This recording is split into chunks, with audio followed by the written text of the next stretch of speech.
অন্যদিকে আজও দিল্লিতে ঘন কুয়াশা, বিপর্যস্ত রেল চলাচল। ভোর থেকে প্রায় ৮১টি ট্রেন দেরিতে চলছে। কমপক্ষে ২১টি ট্রেনের সময়সূচিতে রদবদল।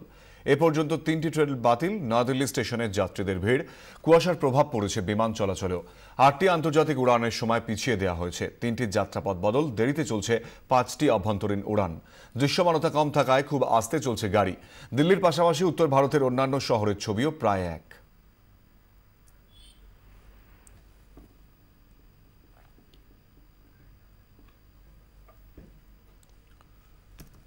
এবং যে ছবি আপনাদের দেখালাম দিল্লি এবং পাশাপাশি কলকাতা, দুটো ছবি আরও একবার আপনাদের এই মুহূর্তে দেখাবো। একদিকে যেমন শীতের অপেক্ষায় শহর কলকাতা, যদিও এখনও পর্যন্ত আলিপুর আবহাওয়া দপ্তরের তরফ থেকে জানানো হয়েছে যে আগামী কয়েকদিন নিম্নচাপ বা ঘূর্ণাবর্তের সম্ভাবনা রয়েছে, এমনটাই কিন্তু জানাচ্ছে পূর্বাভাসে। তবে শীত এই মুহূর্তে কিছুদিনের জন্য উধাও হতে পারে, এমনটাই পূর্বাভাস। অন্যদিকে দিল্লিতেও কিন্তু আজ সকাল থেকেই ফের কুয়াশার দাপট, সেই ছবি ধরা পড়েছে। সকাল থেকে দৃশ্যমানতা কমে যাওয়ার ফলে বাতিল হয়েছে বেশ কয়েকটি উড়ান, বাতিল হয়েছে ট্রেন। এবং এই মুহূর্তে যে ছবি আপনারা দিল্লির দেখতে পাচ্ছেন, সকাল থেকে রাস্তায় কিন্তু ঘন কুয়াশা ঢেকে রয়েছে।